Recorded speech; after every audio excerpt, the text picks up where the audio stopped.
estar viendo los detalles de esta última parte. De Hechos capítulo 21 al capítulo 27 narra todo lo que pasó con el apóstol Pablo. Dice Hechos 21:17: Cuando llegamos a Jerusalén, los hermanos nos recibieron con gozo. Y al día siguiente, Pablo entró con nosotros a ver a Jacobo, que es Santiago. Y se hallaban reunidos todos los ancianos. Para este entonces, el principal en la iglesia de Jerusalén era el apóstol Jacobo o Santiago, como le conocemos nosotros. Entonces Pablo entró con ellos.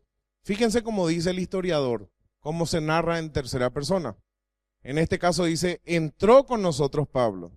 Pablo no está escribiendo otra persona que sabemos que es Lucas. Pablo con otras personas, entre ellos también estuvo allí Tito, Trófimo y otras personas que podemos estar viendo, vinieron a Jerusalén y entraron a la iglesia en Jerusalén y estaban reunidos con los ancianos de la iglesia.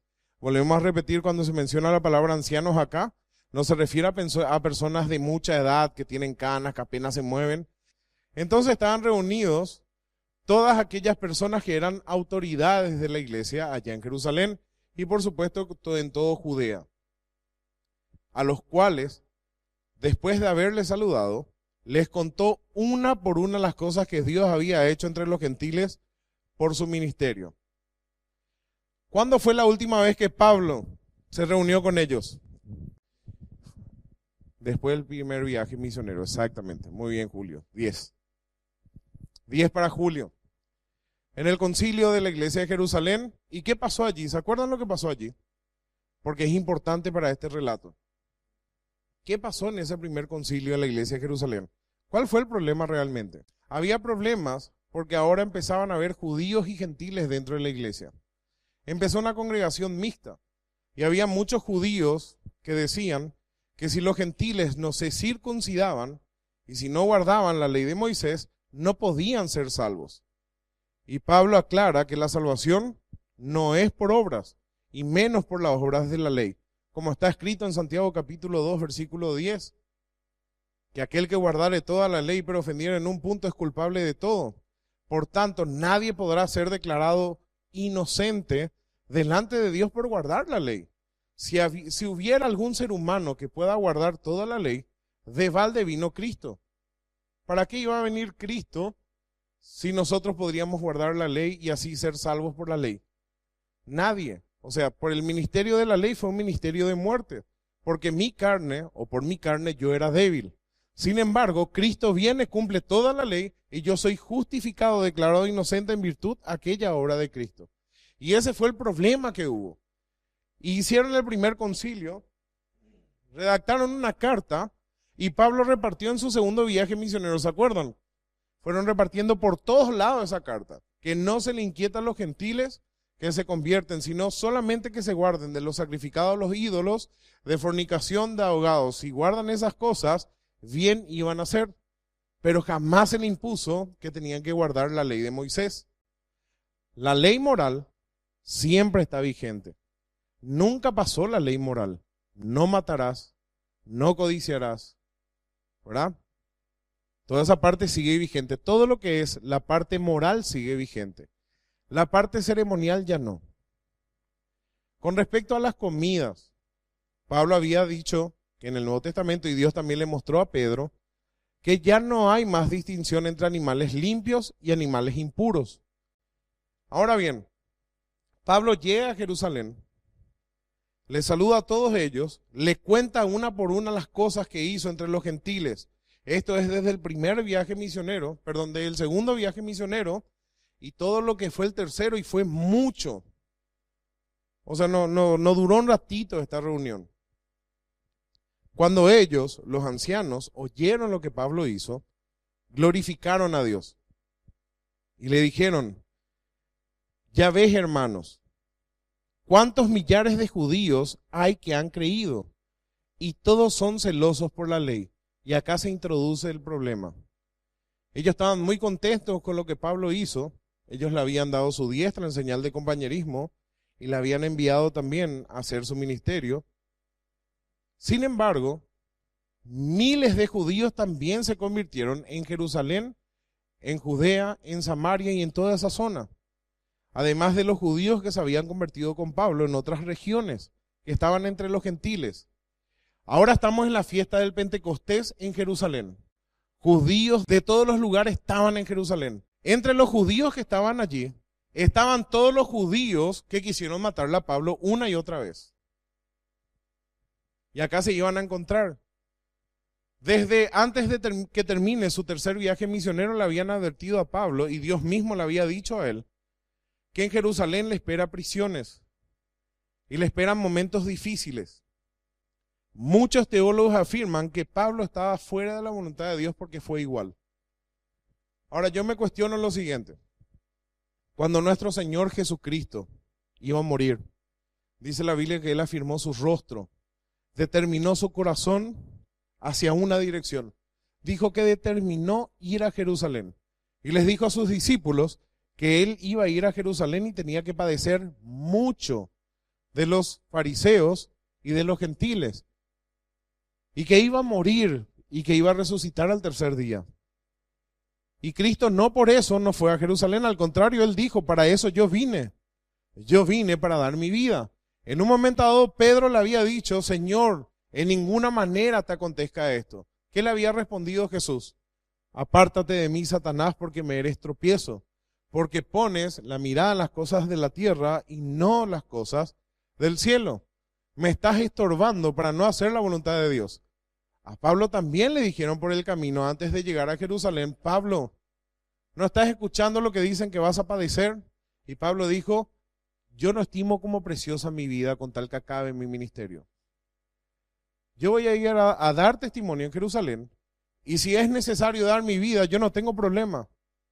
Pablo realmente estaba dentro de la voluntad de Dios e iba allá y sabía que iba a padecer. Pero atiendan esta parte, esta es la acusación que hacían contra Pablo. Versículo 21. Millares de judíos han creído, dice, y todos son celosos por la ley. Pero se les ha informado en cuanto a ti, que enseñas a todos los judíos que están entre los gentiles a apostatar de Moisés, diciéndoles que no circunciden a sus hijos ni observen las costumbres. Les pregunto a ustedes, ¿es verdad que esto enseñaba el apóstol Pablo? Era el pacto que Dios le había dado a Abraham. Al octavo día, cada niño judío tenía que ser circuncidado. Era la señal del pacto entre Dios y el pueblo judío, desde que Dios le había escogido a Abraham y le dio por pacto perpetuo. Ahora, la circuncisión hecha con manos no salva. ¿Se entiende? Y Pablo enseñaba que la circuncisión hecha con manos no salva. Y aquel que sí es circuncida y piensa que por eso va a ser salvo, está envanecido y depende de las obras de la ley. Y después agregan y observen las costumbres. Era una verdad a medias. ¿Se acuerdan cómo ellos fueron mintiendo en todos los lugares? En Listra, en Derbe, mintieron en Tesalónica, en Corinto, en Berea, les perseguían por todos los lugares, le quisieron matar en la última vuelta, en el tercer viaje misionero en Corintios, y siempre le acusaban falsamente a Pablo. Incluso decían que se revela, que Pablo enseñaba que hay que rebelarse contra las autoridades. Los judíos que están entre los gentiles informaron que Pablo estaba enseñando herejía. Esta calumnia de los judíos incrédulos hallaría fácil aceptación entre los cristianos celosos del judaísmo. Con los hermanos cristianos, que eran judíos, no había problemas. Pero enseguida los judíos, que no eran creyentes, iban a armar una revuelta en Jerusalén. Y no había oficiales suficientes para aguantar una revuelta en la época de Pentecostés. O sea, eso iba a terminar en un baño de sangre. Iba a ser terrible. Ahora bien, si esta es la acusación contra Pablo, nos podemos cuestionar, ¿quién le dio estas instrucciones a Pablo de enseñar así? ¿Por qué a Jerusalén? Vamos todos contra la iglesia de Jerusalén. Estamos todos los judíos juntos acá. Vamos a perseguirle a todos ellos y vamos a hacer un escándalo tal, y ellos iban a buscar la muerte de ellos. ¿Por qué los judíos estaban turbados en cuanto a la circuncisión? ¿Por qué? ¿Acaso Jacobo y los otros apóstoles no le enseñaron eso? Acuérdense que estamos en una época de transición. El Nuevo Testamento todavía no fue escrito en su totalidad. Pablo es el principal escritor del Nuevo Testamento. Hasta ahora vimos que él escribió la primera carta a los Corintios, la segunda a los Corintios, escribió también en Romanos, pero desde la cárcel va a escribir las otras epístolas. Gálatas también, en el transcurso de este tercer viaje misionero hacia el final, él también había escrito Gálatas ya, la carta de la libertad, y justamente habla en contra de estas cosas. Y le llama a los Gálatas insensatos. ¿Quién le fascinó para no seguir la verdad? ¿Quién le persuadió para no obedecer lo que dice la Biblia? ¿Por qué Jacobo y los ancianos no le corrigieron entonces estas malas enseñanzas a Pablo? Ellos también iban a ser culpables de todo esto y se iba a armar una gran revuelta en Jerusalén. ¿Qué hay pues? Le dice. En otras palabras, ¿qué es lo que se debe hacer? Y evidentemente estuvieron debatiendo seguramente, pero no se registra aquí. Y dice, la multitud se reunirá, de cierto, porque oirán que has venido. Y una explicación verbal en este caso no va a servir. Necesitamos mostrarle que vos no enseñás estas cosas, que vos te conducís conforme a la palabra de Dios. Los judíos no van a querer escuchar todas tus prédicas, Pablo. No vamos a poder persuadirle con palabras. Por tanto, haz pues esto que te decimos. Y acá empieza el tema. Hay entre nosotros, creyentes, judíos, 4 hombres que tienen obligación de cumplir voto. Cuando se hacía un voto conforme a la ley, y esto se volvió costumbre, en este caso el voto de nazareato, incluía abstenerse de comida, bebidas, incluía raparse la cabeza, y al final de su voto nazareato tenían que presentar una oveja, unas ofrendas, y era uno de los votos más caros que había.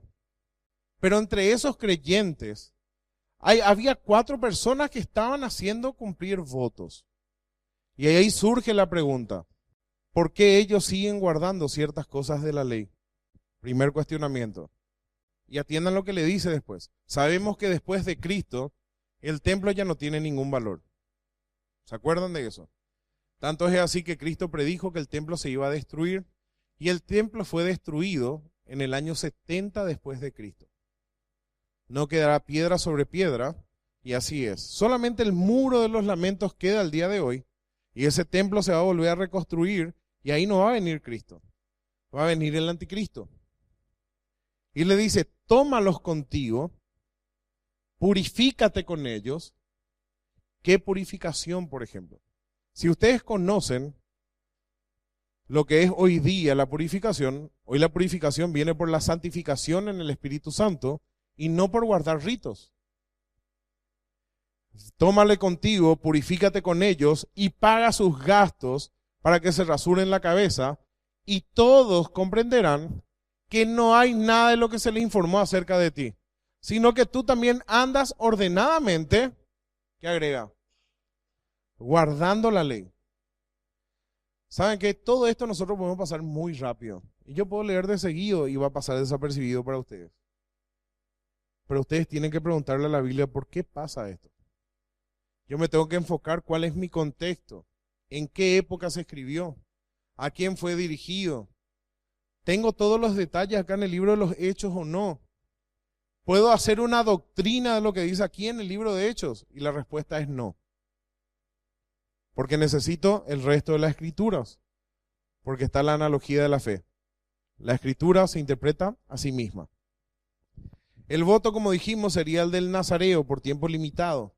Las ofrendas requeridas al final del periodo eran muy costosas y se consideraba un acto piadoso que otro le pagara a personas que no tengan recursos. Además, tenía que permanecer 7 días en el templo para purificarse.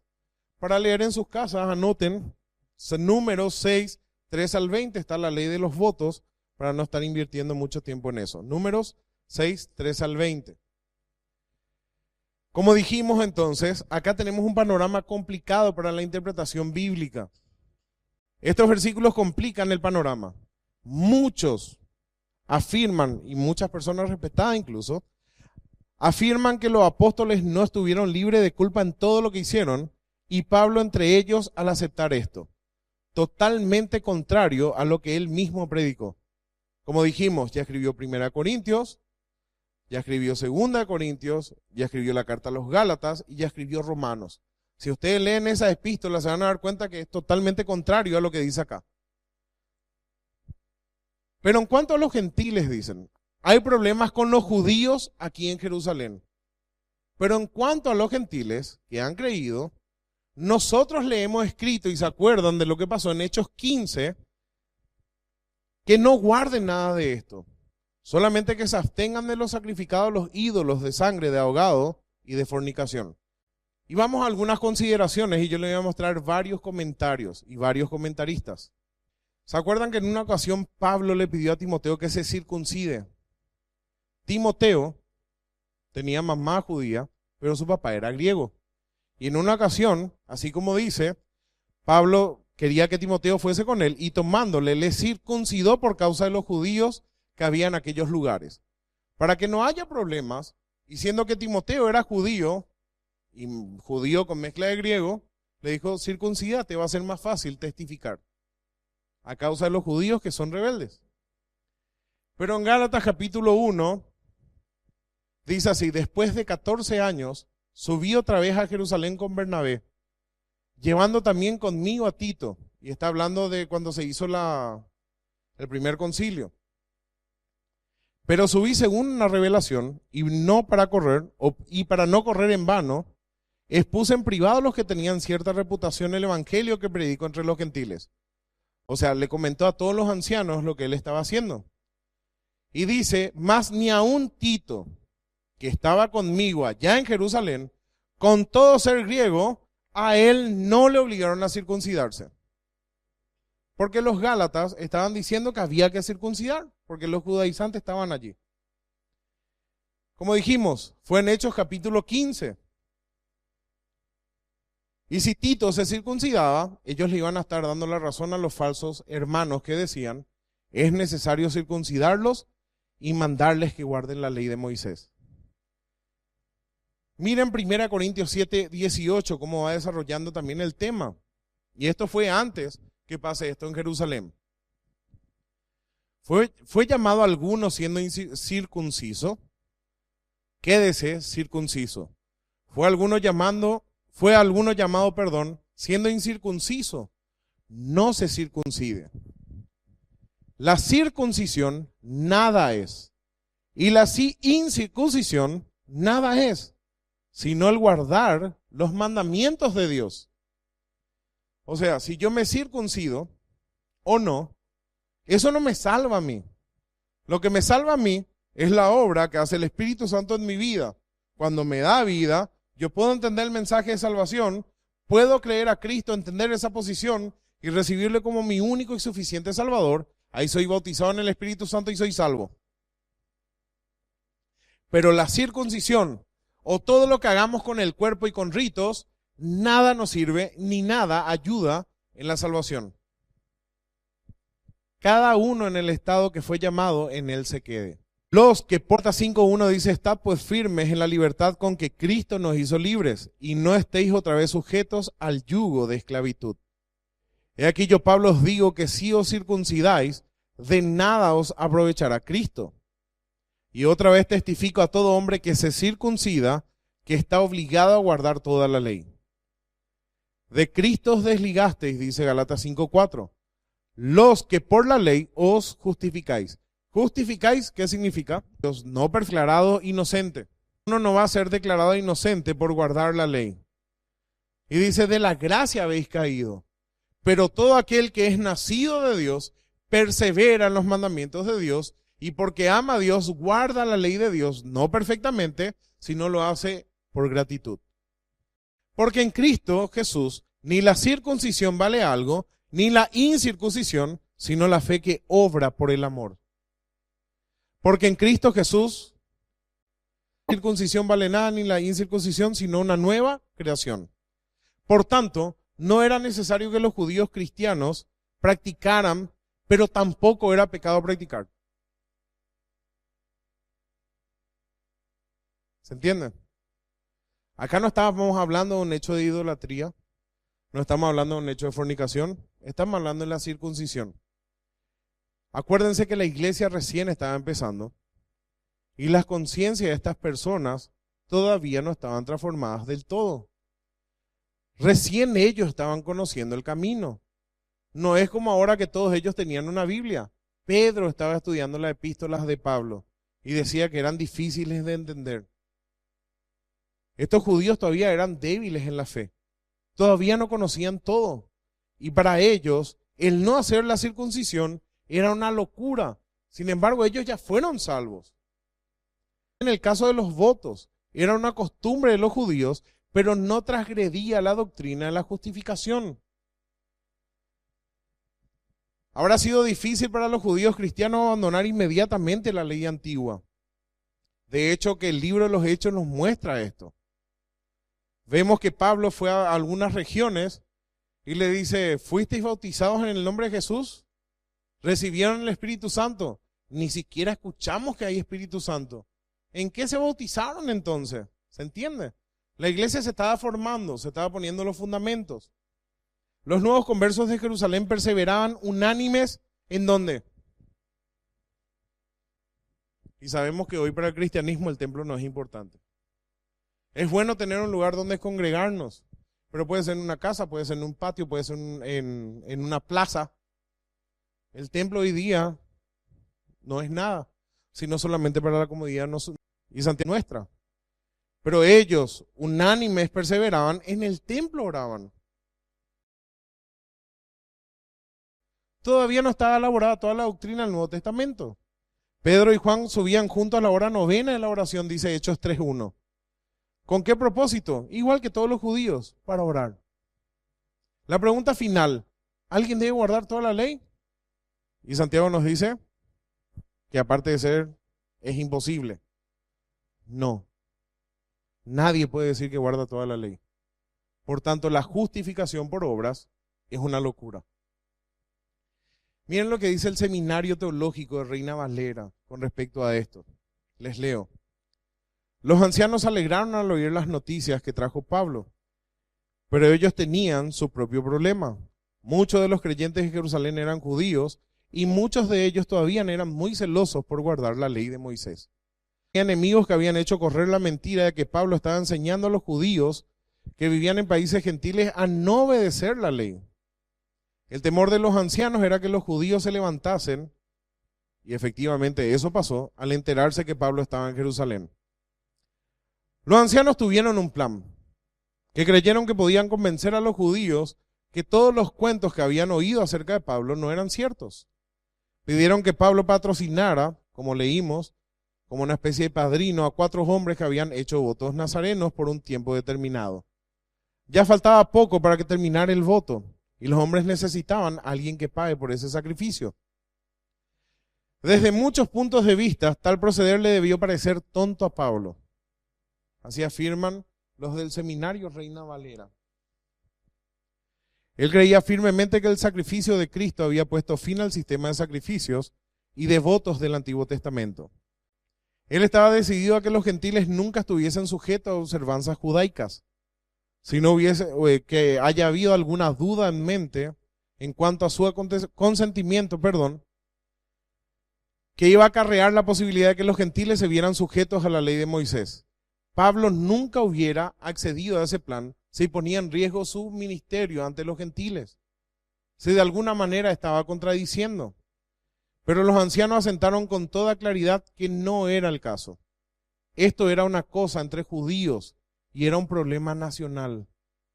Por tanto, Pablo aceptó la proposición de ellos, ya que él se sentía preocupado no solamente por la libertad de los creyentes gentiles, sino también por la salvación de los judíos. El doctor J. Vernon McGee, el autor de A través de la Biblia, él dice lo siguiente: había miles de judíos en Jerusalén que habían confiado en Cristo. Ninguno de ellos quería que hubiera una división en la iglesia, porque había una sola iglesia, la de Jesucristo, y no la iglesia judía y otra no judía. Un judío que hubiera venido a Jesucristo no dejaba de ser judío, así que le dijeron a Pablo, tú eres judío. Estos son tus antecedentes y seguramente quiere ganar a los judíos que aún no son salvos. Total, si haces estas cosas, no le vas a perjudicar a nadie. Pasá por alto algunas cosas y hacé con tal de que la obra continúe. Ellos se han rapado la cabeza y van a ir al templo. No te podés ir con ellos. Y Pablo accedió y fue con ellos.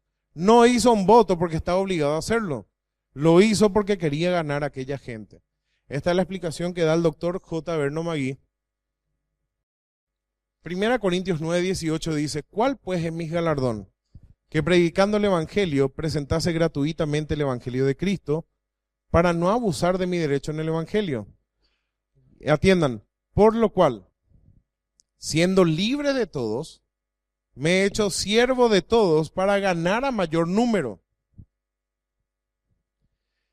Y esto escribió antes de llegar a Jerusalén. Me he hecho a los judíos como judío, para ganar a los judíos, a los que están sujetos a la ley, aunque yo no esté sujeto a la ley. En la mente de Pablo eso estaba bien claro. Para ganar a aquellos que están sujetos a la ley. Y a los que están sin ley, como si yo estuviera sin ley, no estando yo sin ley de Dios, sino bajo la ley de Cristo, para ganar a los que están sin ley. Y habíamos estudiado en una reunión de oración. ¿Será que Pablo pecó con los gentiles y accedió a ciertos tipos de pecados con tal de ganarle? Y habíamos estudiado que eso es una locura y no va a ser así. Y acá viene una clave. Me he hecho débil a los débiles, para ganar a los débiles. A todos me he hecho de todo, para que de todos modos salve a alguno. O sea, Pablo cuando estaba con los gentiles comía de todo. ¿Y él cuántos años de judaísmo tenía? Y era más celoso que todos los demás.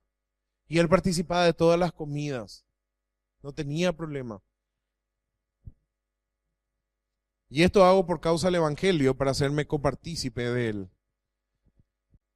Why part-time?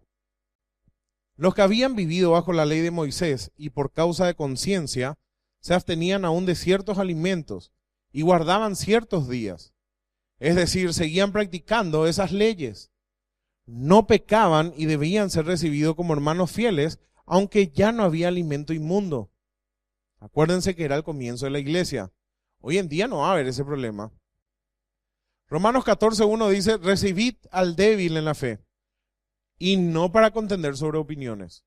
Por eso Pablo estaba dispuesto a cooperar con los hermanos de Jerusalén, y aunque el plan fue interrumpido poco antes de completarse, sin duda muchos hermanos sinceros se iban a dar cuenta, mejor dicho, de que Pablo no estaba enseñando todo lo que mentían acerca de él. Algunos creen que en esto había inconsecuencia y había pecado en la vida de Pablo. Por ejemplo, argumenta este teólogo, dice, creen que en ese momento Pablo no había recibido todavía una revelación completa sobre el asunto de la ley y que después de salir las cartas a los efesios y a los hebreos, él no hubiera aceptado tal propuesta de Jacobo y los ancianos. Pero no hay ningún texto que diga ni implique que la doctrina explicada en dichas cartas no se hubiera revelado y predicado verbalmente antes. La carta a los Gálatas, como dijimos, ya se había escrito. Si alguno supone que Jacobo, los ancianos y Pablo cometieron un error en esta ocasión, vamos a considerar lo siguiente, y atiendan esta parte. Los hermanos que eran celosos por la ley, que está en el capítulo 21-20, habían entendido que Cristo es el único sacrificio por nuestros pecados, y con ese conocimiento habían obedecido al evangelio. Ahora, Pablo en Antioquía de Pisidia, no de Siria, dijo que por medio de Cristo se os anuncia perdón de pecados y que de todo aquello de que por la ley de Moisés no pudisteis ser justificados, en él es justificado todo aquel que cree. También ya había escrito la carta a los Gálatas, de manera que la ley ha sido nuestro ayo para llevarnos a Cristo, a fin de que fuésemos justificados por la fe. Y agregó de que Cristo os desligasteis lo que aquellos que se querían justificar por la ley. Esto va a sonar como un trabalenguas en las mentes de los invitados, Le pido disculpas si en cierta manera no se entiende, pero estamos siguiendo la cadena de estudios que venimos desarrollando hace un tiempo. Por eso ya había enseñado claramente que los hermanos que confiaban en los sacrificios de la ley no podían ser salvos. No había que guardar eso. Lo que Jacobo y los ancianos propusieron en esta ocasión no violaba por la doctrina que predicaba Pablo sobre la justificación. Si este proceder hubiese sido pecado, entonces, y yo concuerdo realmente con esto, el Espíritu Santo lo habría condenado. Si no era por Pablo, iba a ser por Pedro, y si no era por Pedro, iba a ser por uno de los profetas que estaban en Jerusalén. Porque así pasó. ¿Se acuerdan cuando Pedro y Bernabé, por ejemplo, pecaron en su conducta? ¿Quién fue el que le reprendió? Pablo. Públicamente le llamó la atención. Gálatas 2:11, pueden leer acá. Pero cuando Pedro vino a Antioquía, le resistí cara a cara porque era de condenar. Pues antes que viniesen alguno de parte de Jacobo o Santiago, comía con los gentiles. Pero después que vinieron se retraía y se apartaba porque tenía miedo de los de la circuncisión. Y en su simulación participaban también otros judíos. De tal manera, Bernabé fue arrastrado por la hipocresía de ellos. Pero cuando vi que no andaban correctamente conforme a la verdad del Evangelio, dije a Pedro delante de todos, si tú siendo judío, vive como los gentiles y no como judío, ¿por qué obligas a los gentiles a judaizar? ¿Se equivocó Pedro acá, sí o no? ¿Se equivocó Bernabé? Sí, se equivocaron. Y Pablo le está exhortando públicamente. Si en este caso los apóstoles, y vamos a suponer que los 12 se hayan equivocado, Dios por medio de otra persona iba a mostrarle y le iba a decir que está mal. Por tanto, acá hay un problema solamente de comprensión en todo lo que implica el relato de este pasaje. De la misma manera, si Jacobo, los ancianos y Pablo hubieran pecado, entonces iba a aparecer algún profeta. Además, nos acordamos que Pablo era muy humilde. Él estaría dispuesto a recado, como dice en 1 Timoteo 1:13. Habiendo yo antes sido blasfemo, perseguidor e injuriador. Y luego agregan Corintios, porque aunque de nada tengo mala conciencia, no por eso soy justificado. Pero el que me juzga es el Señor. Pablo no iba a tener problema en reconocer realmente si se equivocaba. Por eso, si su conducta en esta ocasión hubiese sido una infracción de la ley de Cristo, él mismo iba a reconocer. La ley de Moisés era una ley muy amplia que regulaba tanto la vida civil, social como espiritual. Al llegar a ser cristianos, los judíos no dejaron de guardar esas costumbres nacionales. Las costumbres que no transgredían lo que es la ley de la justificación. Con esto no estoy diciendo que nosotros de ninguna manera estamos sujetos a guardar aquellas, especialmente los rituales, que no tienen sentido. ¿Quién de ustedes hoy va a sacrificar un cordero? ¿En dónde van a sacrificar un cordero? Miren lo que dice Colosenses 2:20. Pues si habéis muerto con Cristo en cuanto a los rudimentos del mundo, ¿por qué como si vivieseis en el mundo os sometéis a preceptos tales como no manejes, no gustes, ni aun toques? Ustedes no se manejan conforme a esos mandamientos de hombres. Cosas que todas se destruyen con el uso. Tales cosas tienen a la verdad cierta reputación de sabiduría en culto voluntario, en humildad y en duro trato del cuerpo, pero no tienen valor alguno contra los apetitos de la carne. Llega a ser una persona mejor por hacer ayuno, por sacrificarse en ciertas cosas. No. La santificación viene por lo que hace el Espíritu Santo en nuestras vidas. Aquellos que se convierten de religiones que vienen del mundo, religiones que practican hechicerías, que practican la idolatría y otras prácticas, nosotros no tenemos por qué hacer. No tenemos que guardar de ninguna manera eso. Al contrario, son costumbres puestas por religiones hechas de hombres. Pero la ley de los judíos es la voluntad santa de Dios. Hay partes de la ley que no tenemos que observar porque ya fueron cumplidas todas en Cristo. Pero seguimos nosotros con la responsabilidad de observar toda la parte moral de la ley. ¿Se entiende? Pero vamos a seguir con el relato, ¿sí? Entonces Pablo tomó consigo a aquellos hombres y al día siguiente, habiéndose purificado con ellos, entró en el templo para anunciar el cumplimiento de los días de la purificación, cuando había de presentarse la ofrenda por cada uno de ellos. Pero cuando estaban por cumplirse los 7 días, fíjense que estaban 7 días dentro del templo, uno de los judíos de Asia vino. ¿Qué fue lo último que leímos con respecto a lo que pasó en Asia? Pablo escribió: aún perdimos la esperanza de conservar nuestras vidas por causa de las tribulaciones y angustias que nos sobrevino.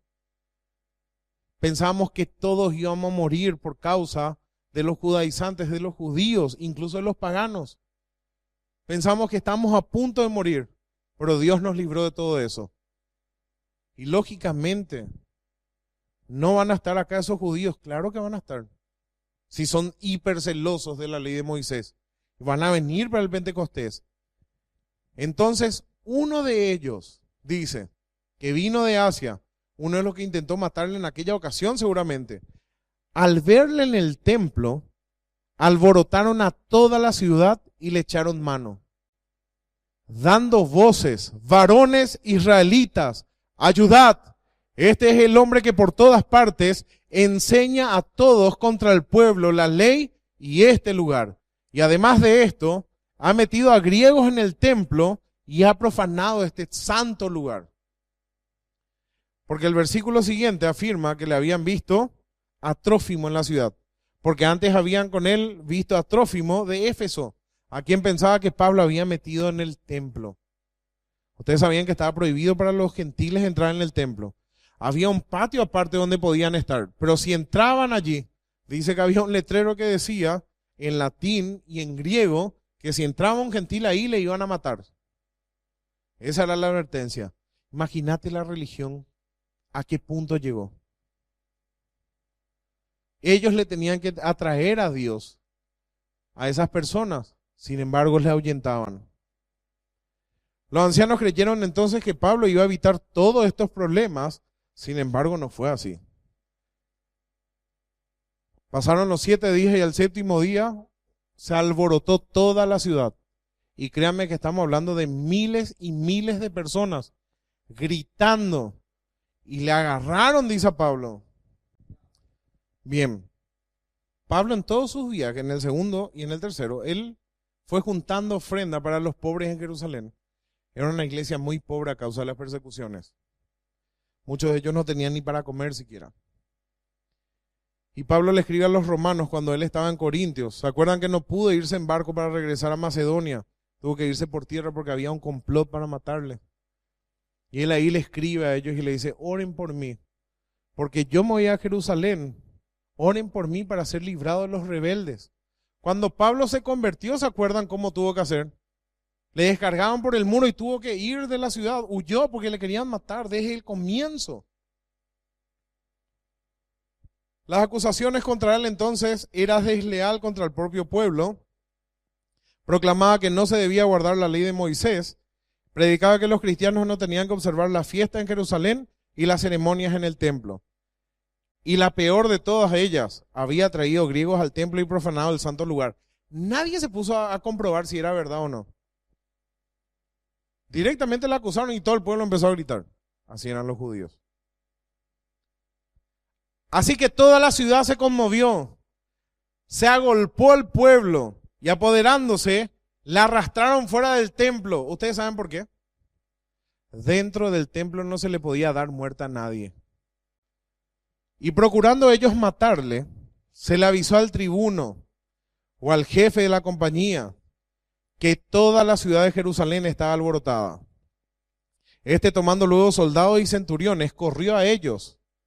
Y cuando ellos vieron al tribuno y a los soldados, dejaron de golpear a Pablo.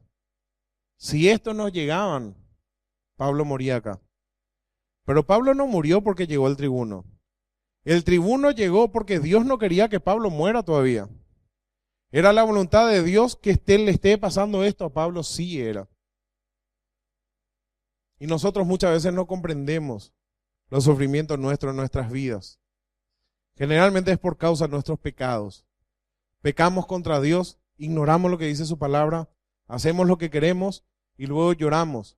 En el caso de Pablo, él estaba totalmente dentro de la voluntad de Dios.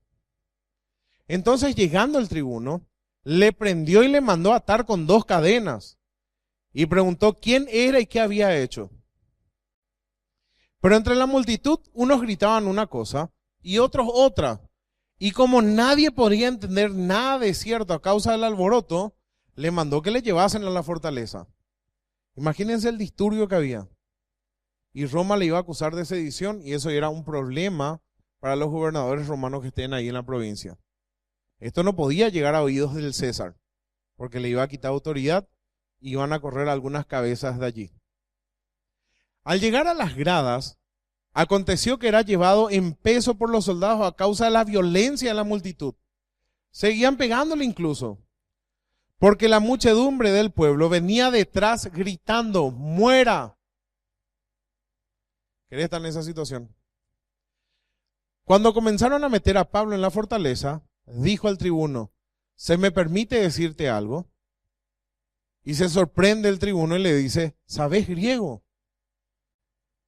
Y le pregunta al tribuno, ¿no sos vos aquel egipcio que había levantado una revuelta antes de estos días y sacó al desierto los 4,000 sicarios? Los soldados romanos también estaban cansados de todas las revueltas que había allí en Jerusalén. Entonces dijo Pablo, yo de cierto soy hombre judío de Tarso, ciudadano de una ciudad no insignificante de Cilicia, pero te ruego que me permitas hablar al pueblo. Pablo hablaba griego, Pablo hablaba hebreo, seguramente hablaba arameo, y hablaba latín, y hablaba un montón de lenguas. Algunos por los dones del Espíritu Santo y otros por su cultura. La mejor universidad o el mejor lugar de estudio que había en la antigüedad era en la ciudad de Tarso. Y cuando él se lo permitió, Pablo, estando en pie en las gradas, hizo señal con la mano al pueblo. Nada así. Y hecho gran silencio, habló en lengua hebrea diciendo, varones hermanos y padres, oíd ahora mi defensa ante vosotros. Y al oír que les hablaba en lengua hebrea, guardaron más silencio. O sea, no había ni siquiera nada así, nada.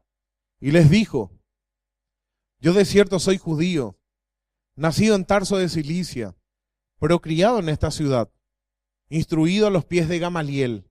¿Se acuerdan que Gamaliel era el mejor profesor entre ellos? Respetado de todo el pueblo. Muchos habrán prestado más atención cuando dijo, instruido a los pies de Gamaliel. Y no solamente eso, estrictamente conforme a la ley de nuestros padres, celoso de Dios, como lo sois todos vosotros. Perseguía yo este camino hasta la muerte, prendiendo y entregando a hombres y a mujeres.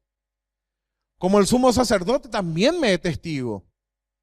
El sumo sacerdote que estaba allí presente, él les daba las cartas para que Pablo fuera a arrestar a los cristianos y entregarle a la muerte.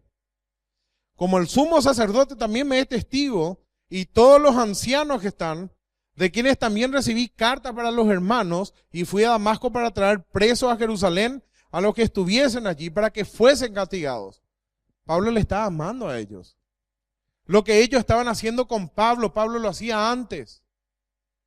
Pablo era el que le arrastraba a todas estas personas para entregarle a la muerte. Y ahora estaba sufriendo en carne propia lo que él había hecho. Pablo tenía compasión de estos judíos, le quería testificar y arriesgó su vida por gente que le quería matar. ¿Se entiende? Ese es el vivo deseo que pone Dios en la vida de los creyentes. Testificarle aún a tu enemigo, tenerle paciencia a aquellos que te son contrarios. Yo traía presos a Jerusalén a los que estuvieran allí para que fuesen castigados. Y caí al suelo y oí una voz que me decía, Saulo, Saulo, ¿por qué me persigues? Entonces yo respondí, ¿quién eres, Señor? Y me dijo, yo soy Jesús de Nazaret, a quien tú persigues. Y los que estaban conmigo vieron a la verdad de la luz y se espantaron, pero no entendieron la voz del que hablaba conmigo. Y le dije, ¿qué haré, Señor? Y el Señor, atiendan cómo afirma, en lengua hebrea le dijo, el Curios, el Adonai, Jehová, el Señor me dijo, refiriéndose a Jesucristo, levántate y ve a Damasco, y allí se te dirá todo lo que está ordenado que hagas. Y como yo no veía a causa de la gloria de la luz, llevado de la mano por los que estaban conmigo, llegué a Damasco. Entonces uno llamado Ananías, varón piadoso según la ley, que tenía buen testimonio de todos los judíos que allí moraban, vino a mí y acercándose me dijo, hermano Saulo, recibe la vista. Y yo en aquella misma hora recobré la vista y lo miré. ¿Se acuerdan que Ananías no se quería ir? Porque decía, Señor, ¿cómo me voy a ir junto a Pablo si él perseguía? Él perseguía este camino. ¿Y qué le dijo Dios? Ve, porque instrumento escogido me es este. Hoy en día nosotros podemos tener enemigos incluso. Gente perversa y malvada que nos rodea. Esas personas también son el objeto del amor de Dios. Esas personas se pueden convertir. Las peores personas que vos no te imaginás son las que se pueden convertir. Muchas veces los buenitos son los difíciles. Los religiosos son los difíciles. Pero si hay algún drogadicto, algún ladrón es convicto, alguien que es sucio en todo sentido, es más fácil que se convierta porque reconoce su situación delante de Dios. No tengamos miedo de predicarle a esa clase de gente. Esas personas se equivocaron toda su vida y también tienen una oportunidad delante de Dios. No hay pecado que la gracia de Dios no pueda limpiar. Y él dijo, el Dios de nuestros padres te ha escogido para que conozcas su voluntad y veas al justo y oigas la voz de su boca, porque serás testigo suyo a todos los hombres de lo que has visto y oído. Ahora pues, ¿por qué te detienes? Levántate y bautízate y lava tus pecados invocando su nombre. Y me aconteció vuelto a Jerusalén que orando en el templo, me sobrevino un éxtasis. Y le vi que me decía, date prisa y sal prontamente de Jerusalén, porque no recibirán tu testimonio acerca de mí. Yo dije, Señor, ellos saben que yo encarcelaba y azotaba en todas las sinagogas a los que creían en ti. Y cuando se derramaba la sangre de Esteban, tu testigo, yo mismo estaba presente. El primer mártir cristiano registrado allí en Hechos. Cuando se derramaba la sangre de Esteban, tu testigo, yo mismo también estaba presente y consentía en su muerte. Y yo guardaba las ropas de los que le estaban matando. Pablo se sentía igual que ellos. Pablo tenía la misma ira que los otros judíos. Conocía toda la ley de Dios, por el amor de Dios estaba ausente de su vida. El conocimiento sin amor envanece. El conocimiento sin la compasión de Dios no sirve. Vas a terminar siendo un vil religioso, pero Dios no te va a usar. No te sirve de nada conocer la Biblia si el amor de Dios no está en tu vida. El que es salvo, el amor de Dios fue derramado en su corazón. La ley sola, la letra, envanece, pero el amor edifica. Pablo conocía todo acerca de la ley, sin embargo, realmente el amor de Dios no estaba en él. Se estaba derramando la sangre de Esteban y él estaba presente y era un asesino. Consentía en su muerte. Hoy nosotros muchas veces nos ponemos felices cuando a alguien le pasa algo malo y nos alegramos porque son personas malas y a Dios no le agrada eso. Pero me dijo, ve porque yo te enviaré lejos a los gentiles. Y miren lo que pasó. Le oyeron hasta esta palabra. Cuando escucharon la palabra gentiles. ¿Cómo los gentiles? Los gentiles no tienen nada que ver con los judíos ni con nuestro Dios. Jehová es el Dios único de Israel y de nadie más. Y lo oyeron hasta esta palabra. Entonces alzaron la voz diciendo, quita de la tierra a tal hombre, porque no conviene que viva. Ese mismo deseo asesino que Pablo tenía antes de convertirse. estaban estos judíos y a Pablo le dolía. Pablo escribe en una de sus epístolas: deseara yo mismo ser maldito con tal que mis parientes, según la carne, los judíos, puedan ser salvos. Y como ellos gritaban y arrojaban sus ropas y lanzaban polvo al aire, mandó el tribuno que le metiesen en la fortaleza y ordenó que fuese examinado con azotes para saber por qué causa clamaban así contra él. Pero cuando le ataron con correas, y Pablo ya fue azotado varias veces, ya sabía lo que le esperaba, Pablo dijo al centurión que estaba presente: les es lícito a ustedes azotar a un ciudadano romano sin haber recibido condena. Cuando el centurión oyó esto, fue y dio aviso al tribuno diciendo: ¿qué vas a hacer? Porque este hombre es ciudadano romano. No le podemos azotar ni hacer estas cosas. Vino el tribuno y le dijo: dime, ¿eres tú ciudadano romano? Él dijo: sí. Respondió el tribuno: yo con una gran suma adquirí esta ciudadanía. Y Pablo le dijo: pero yo soy de nacimiento. Así que luego se apartaron de él los que le iban a dar tormento. Y aún al tribuno, al saber que era ciudadano romano, también tuvo temor solamente por haberla atado. No es la misma. Al día siguiente, queriendo saber de cierto la causa por el cual le acusaban los judíos, le soltó las cadenas y mandó venir a los principales sacerdotes y a todo el concilio, y sacándole a Pablo, le presentó ante ellos. ¿No es la misma escena de la que pasó Cristo? Solamente que a Cristo le fueron al huerto del Getsemaní cuando Judas le entregaban, le ataron ilegalmente y le hicieron un juicio ilegal. Esto es más legal de lo que le hicieron a... Se armó el concilio. Todos los jueces sentados frente a Pablo. Entonces Pablo, mirando fijamente al concilio, dijo: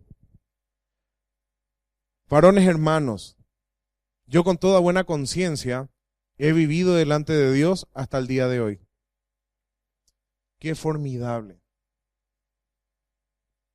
Yo no sé si alguno de nosotros se pararía hoy y diría eso. Yo con buena conciencia he vivido delante de Dios hasta el día de hoy. Qué vida la del apóstol Pablo. Varones hermanos, yo con toda buena conciencia he vivido delante de Dios hasta el día de hoy. El sumo sacerdote Ananías ordenó entonces a los que estaban junto a él que le golpeasen en la boca, porque dijo eso. Entonces Pablo le dijo: Dios te golpeará a ti, pared blanqueada. ¿Estás tú sentado para juzgarme conforme a la ley y quebrantando la ley me mandas a golpear? Los que estaban presentes dijeron: ¿al sumo sacerdote de Dios injurias? Pablo dijo: no sabía, hermanos, que era el sumo sacerdote, pues escrito está: no maldecirás a un príncipe de tu pueblo. Y yo les puedo asegurar, lo más probable es, como él estaba medio ciego, ¿se acuerdan que él no podía escribir? Él no le veía bien a las personas que estaban allí. ¿Se entiende? Lo más probable es que no le distinguió al sumo sacerdote, porque él le conocía bien al sumo sacerdote. O si no, el más mentiroso de todo el mundo de Pablo. ¿Se entiende? Entonces Pablo, notando que una parte era de saduceos y otra de fariseos, alzó la voz en el concilio: varones hermanos, yo soy fariseo. ¿Qué implica esto?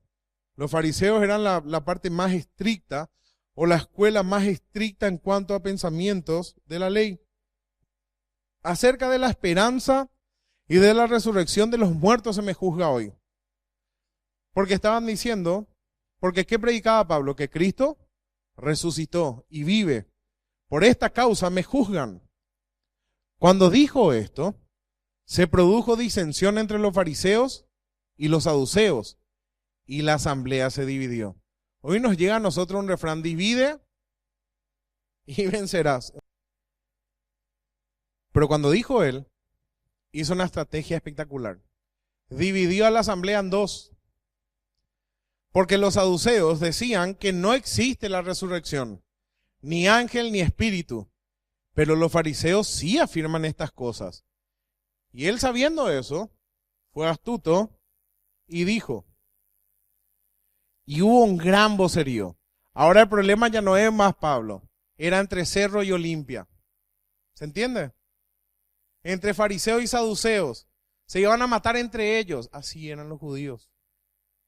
Por un momento dado, Pablo sale de la vista y empiezan a discutirse entre ellos, como calvinistas y arminianos el día de hoy. Y hubo gran vocerío, y levantándose los escribas de la parte de los fariseos, contendían diciendo, ningún mal hallamos en este hombre, que si un espíritu o un ángel le ha hablado, no resistamos a Dios. Pero antes, ¿qué estaban haciendo? Estaban gritando que muera, que muera, que muera, sin saber lo que pasaba. Complicado era. Y fue tan grande la división, tan grande la disensión y el problema entre ellos, el tribuno, teniendo temor de que Pablo fuese despedazado por ellos, mandó que bajasen soldados y le arrebatasen de en medio de ellos y le lleven a la fortaleza. ¿Se pueden hacer la escena? Miles de judíos, primero le querían matar a Pablo, le arrastraron, le estaban pegando, el tribuno le salva, le llevan allí, al día siguiente se arma un concilio, Pablo le está testificando, y luego habla de la resurrección de los muertos y empieza a haber división entre ellos, y entre ellos ahora se quieren matar. Y Pablo en medio de ellos, qué persona valiente, qué persona valiente. Uno contra todos, pero Dios estaba con él. Él con toda autoridad nos puede decir hoy por medio de su epístola, si Dios es por nosotros, ¿quién contra nosotros? Como dijimos nosotros la otra vez, nadie nos puede librar del propósito de Dios que tenemos en Cristo Jesús. Es un ancla segura para nuestras almas. Dios tiene un propósito para la vida de cada uno de nosotros. Y ustedes tienen que saber cuál es la voluntad de Dios y empezar a vivir esa vida abundante que Dios le dio por medio de Cristo. A la noche siguiente se le presentó el Señor, Jesús mismo, y le dijo, ten ánimo, Pablo. Miren la palabra de aliento del Señor. Ten ánimo, Pablo, pues como has testificado de mí en Jerusalén, así es necesario que testifiques también en Roma. ¿Hace cuánto tiempo Pablo se quería ir a Roma? Hace mucho. En el tercer viaje misionero decía, cuando parte de Macedonia o cuando me vaya hacia España, voy a pasar por Roma. Y nunca pudo irse. Y ahora Dios le está diciendo, ten ánimo, Pablo. Estás haciendo las cosas correctamente como yo te ordené. Pero así como testificaste en Jerusalén, con cadenas, vas a testificar en Roma. ¿Qué harían ustedes? Pablo ya estaba avanzado de edad. Desde el día que se convirtió hasta hoy, no tuvo reposo él. De persecución en persecución. Decime, ¿cuáles son tus problemas que te impiden adorar y servir a Dios? ¿Verdad que no son problemas muchas veces? Son cosas y malas decisiones que tomaste. Hay cosas que están compitiendo con Dios. Hay muchas veces que las fiestas para algunos son mucho más importantes que Dios. No estoy diciendo que todos se van a la fiesta. Pongo un ejemplo exagerado.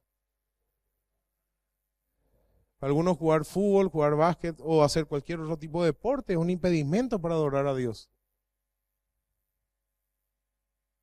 Para muchos la pereza. ¿Cuántas justificaciones podemos tener?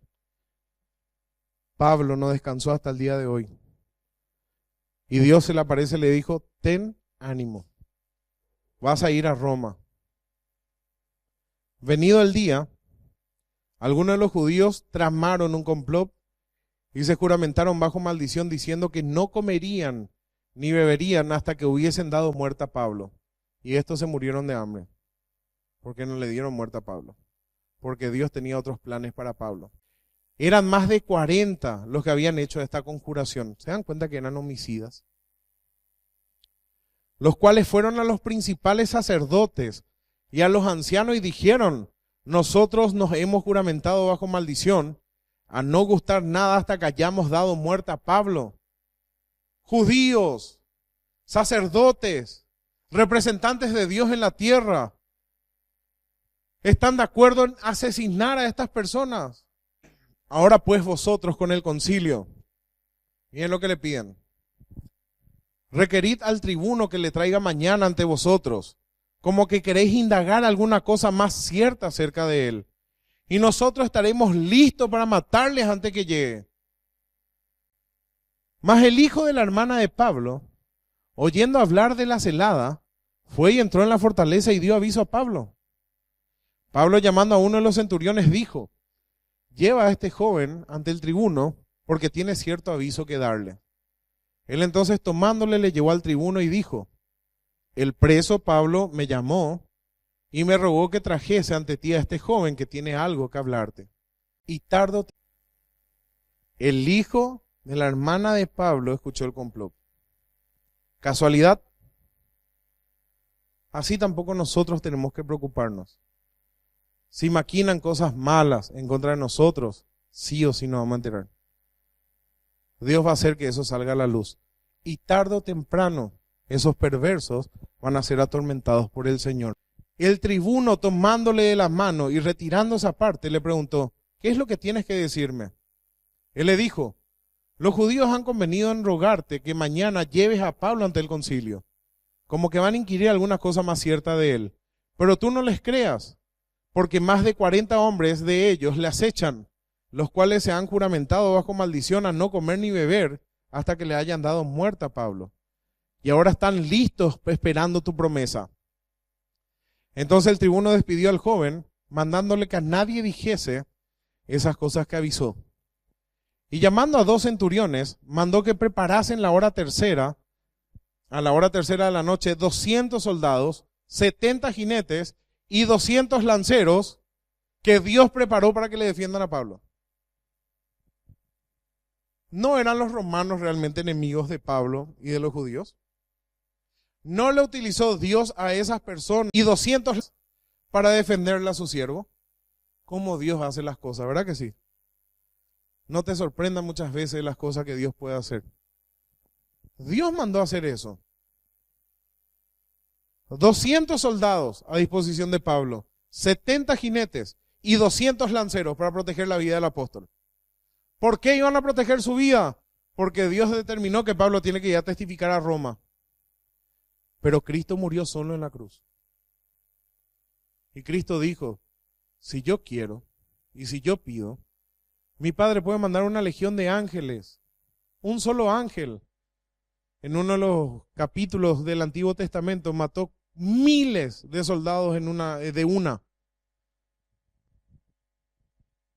Dios tenía otro propósito para Pablo: que preparasen cabalguras en que, poniendo a Pablo, le llevasen en salvo a Félix, el gobernador.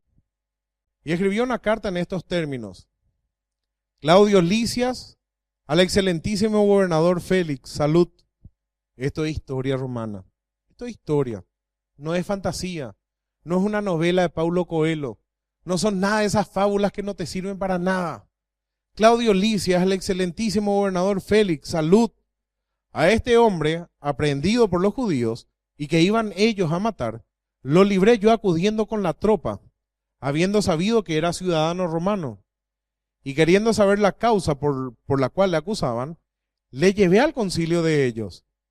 Y hallé que le acusaban por cuestiones de la ley de ellos, pero que ningún delito tenía digno de muerte o de prisión. Y tenemos que ponernos de pie y aplaudir a Claudio Lisias, excelente trabajador del Imperio Romano. No esperó recibir órdenes a hacer tal cosa, fue proactivo. Hizo correctamente su función y le ahorró trabajo a Félix. Hizo todo ese procedimiento que Félix iba a hacer. Fue un buen siervo. Y le acusaban por cuestiones de la ley. Pero al ser avisado de acechanzas que los judíos habían tenido contra este hombre, al punto le he enviado a ti, intimando también a los acusadores que traten delante de ti todo lo que tengan contra él, pásalo bien. Y acá Claudio Lisias está evitando que venga una sanción del Senado romano. Y los soldados, tomando a Pablo como se le ordenó, le llevaron de noche a Antipatris. Y al día siguiente, dejando a los jinetes que fuese con él, volvieron a la fortaleza.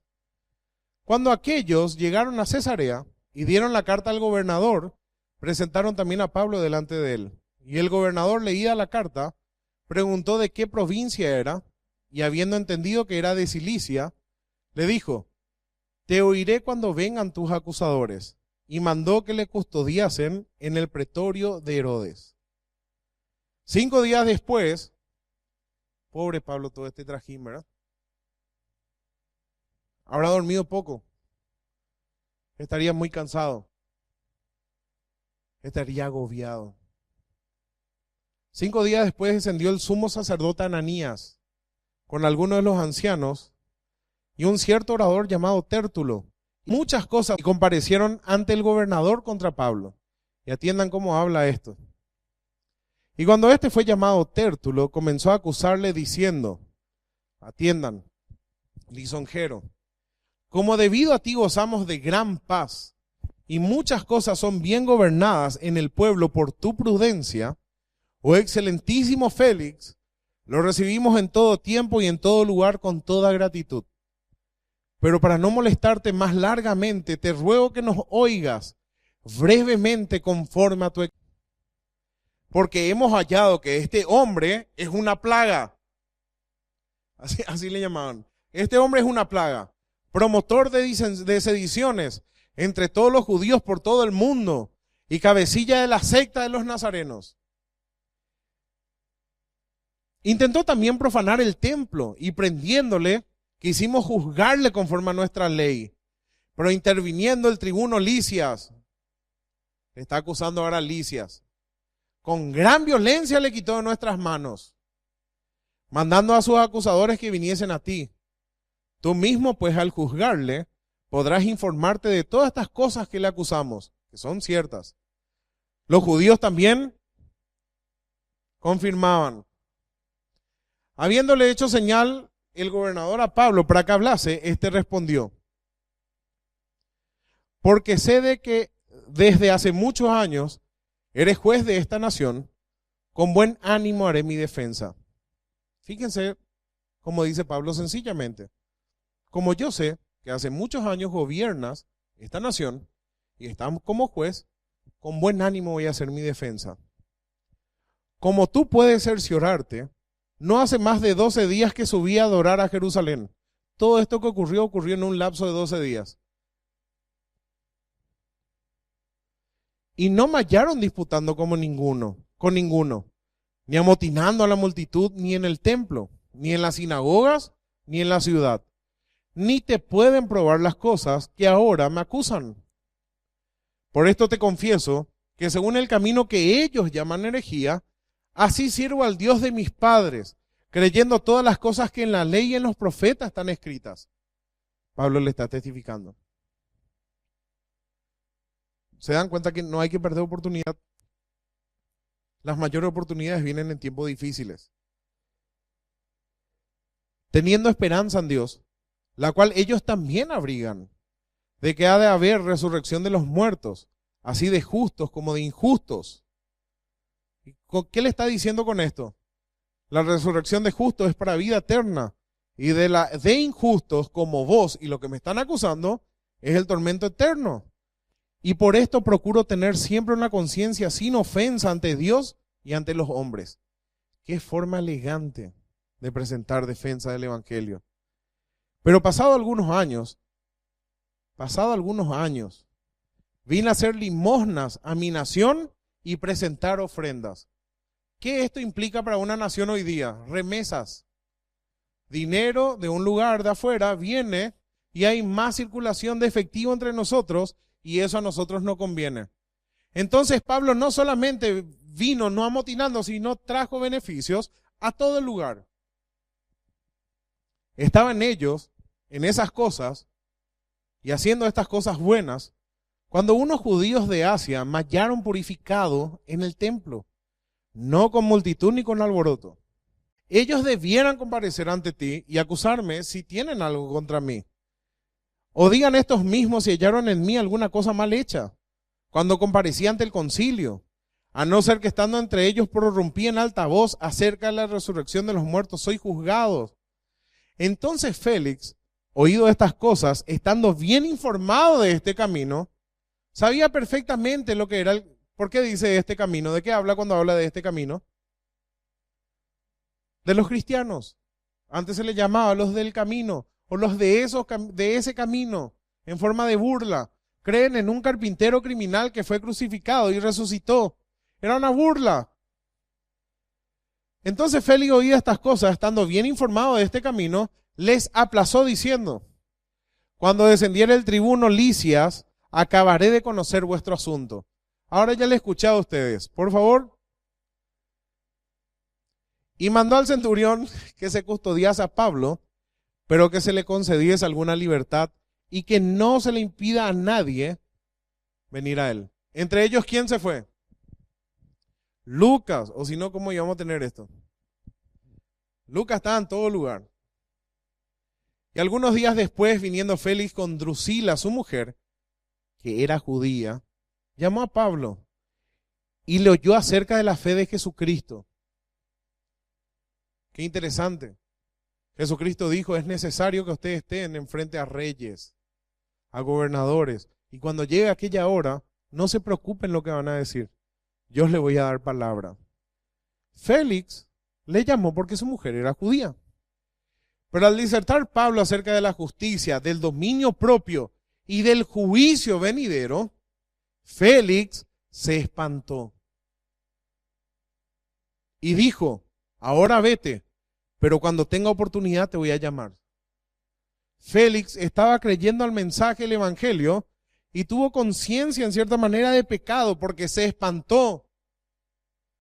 Vete, pero cuando tenga oportunidad te llamaré. Esperaba también con esto, atiendan, si bien se espantó del juicio venidero, su raíz de avaricia estaba allí. Esperaba también con esto que Pablo le diera dinero para que le soltase y le hacía venir muchas veces y hablaba con él. Lo único que quería era plata y Pablo no tenía plata. Pero al cabo de 2 años, aquí tienen la vida de Pablo en Jerusalén, 2 años preso, recibió Félix por sucesor a Porcio Festo, y queriendo Félix consagrarse con los judíos, o congraciarse, perdón, dejó preso a Pablo. Sabía que Pablo era inocente, y como al final él solamente se espantó por la prédica, él nunca se convirtió. Hay personas que llegan hasta allí, se asustan de la ira venidera, porque saben que el fin del mundo está cerca. Y el fin del mundo para cada uno de nosotros también es cuando nos muramos. El que muere sin Cristo va al lugar de tormento, esperando resucitar, pero para el juicio del gran trono blanco. Y mucha gente se acercan a Dios por temor a la ira venidera, pero nunca se arrepienten, nunca cambian su vida, no entregan su vida a Cristo como único y suficiente Salvador. Félix al final se dejó llevar por su avaricia. Quería recibir plata y al final dejó preso a Pablo. Y esto vamos a continuar, si Dios permite. ¿Qué pasó con Festo? ¿Qué pasó con Pablo? Para mí viene una de las partes más apasionantes del libro de los Hechos, de todas las cosas que van a acontecer. Por otra parte, aquellos que aún no tienen seguridad de salvación, yo les quiero dejar con una pregunta, tanto a aquellos que van a estar escuchando el estudio por internet, como los que están presentes hoy aquí. A todos, preguntémonos lo siguiente: ¿qué pasa si morimos hoy? En primer lugar, si te morís hoy sin Cristo, ya no hay más oportunidades después. Solamente queda esperar el juicio del gran trono blanco. Y es un juicio solamente para recibir la condena, que es la muerte eterna. Y aquellos que ya recibieron a Cristo como Señor y Salvador, ¿cómo se van a presentar delante de su Rey cuando lleguen al cielo? ¿Qué van a presentar en el tribunal de Cristo? ¿Cuáles son las coronas que van a presentar delante del Rey? La Biblia dice que muchos se van a retirar avergonzados. No se van a animar de levantar su rostro. Si bien es cierto, vamos a tener el gozo igual de estar en presencia de Dios toda la eternidad. Y nunca vamos a tener sufrimiento, ni lloro, quebranto, ni nada de esas cosas. No vaya a dejar para mañana el hecho de empezar a vivir la verdadera vida cristiana. Todo lo que estamos estudiando, poner en práctica. Aparta de tu vida la mentira, aparta de tu vida la fornicación, aparta de tu vida todo aquello que te separa de Dios, aparta de tu vida todas aquellas cosas que sabes que están mal. Y aquellas que no podés, decirle a Dios, no puedo. Sé sincero y decirle, ayúdame en mi incredulidad. Busca ayuda, busca consejo, discipulado.